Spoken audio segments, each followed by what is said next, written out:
we got to give a special shout out to Tom Grossi, ladies and gentlemen. Tom Grossi. A PackReacts congratulations to Tom Grossi. Can I take it away for a second? Because this is something I'm passionate about. That's great news. I saw Tom Grossi put out a few weeks ago that he had exciting news. I didn't know exactly what it was. But the news came out that Tom Grossi is the NFL Fan of the Year nominee for the Green Bay Packers, so the Packers Fan of the Year. Not something I think I've heard about it in the past, not something I really cared about. But in this instance, Tom Grossi definitely deserves some recognition for what he did for 30 for 30. But no one's going to beat Tom Grossi. I mean, Tom Grossi raised $500,000 for St. Jude's, which is obviously a great children's charity for children undergoing difficult times, whether that be childhood cancer or different medical or physical or family issues. Great charity, and it's something that we brought up on the podcast before, where Tom Grossi is just an incredible human being, first of all, but a friend of the show. I went to the he did our intro.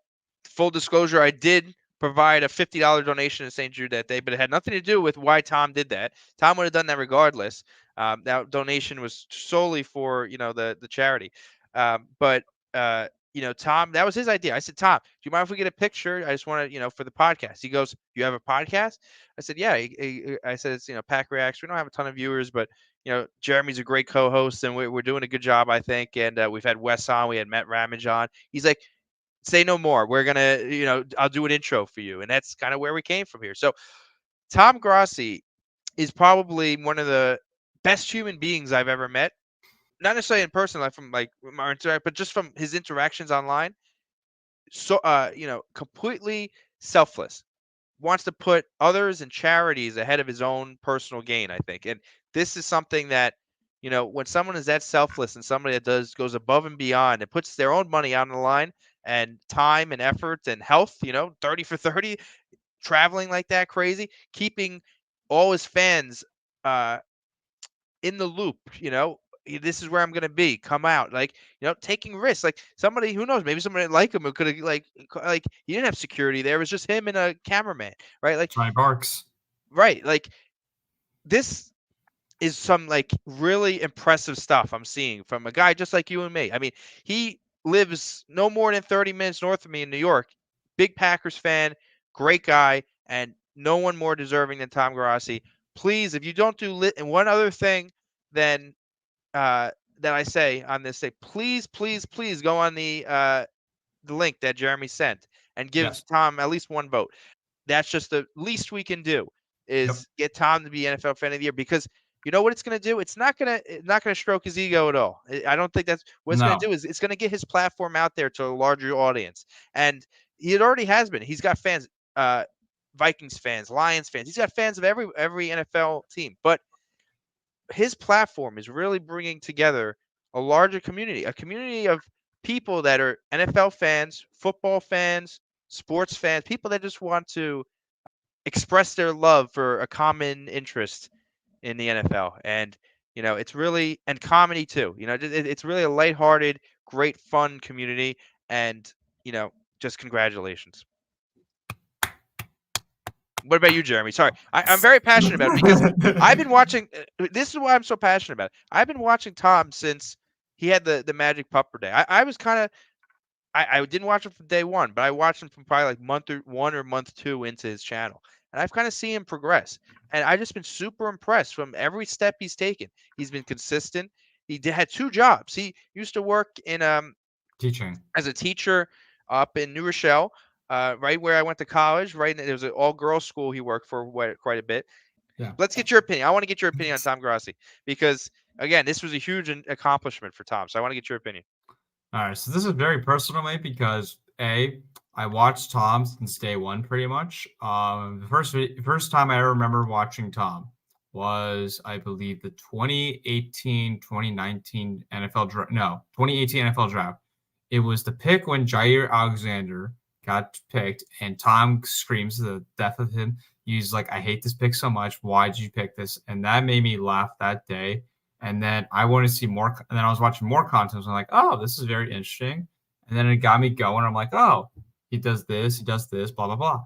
I'm like, oh, and I was considering doing a YouTube channel at the time. I was like, he's doing all this, like, and he was giving me advice of like starting one when I got to ask him a couple questions in like the chat sometimes, where I DM him once in a while, and he was just giving me great advice. And then I finally started it.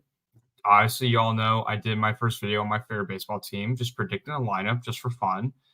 Never thought I'd get to there because I was not a person who wanted to be in front of camera like I am today. Never was that. And Tom was just an idol to me. He really got me going of just keep it going. You're fine. Just like step it all out. Just start small. You don't have to buy all the expensive equipment. Don't do any of that. Just start small and just have fun, because just don't focus on like the numbers. Don't focus on the amount of viewers. Just focus on just putting up quality videos and just having a great time. And that really stuck out to me because I wanted to start a YouTube channel right then and there when he was giving me the advice and everything.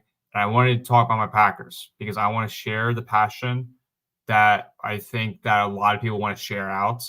And he's just inspired me every day just to be that. He's been my idol since day one.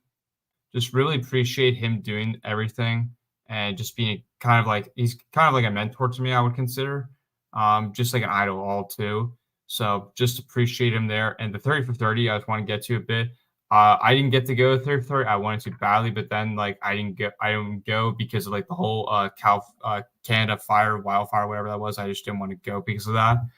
I just appreciate him doing that. That's one of the most impressive things I've ever seen somebody do.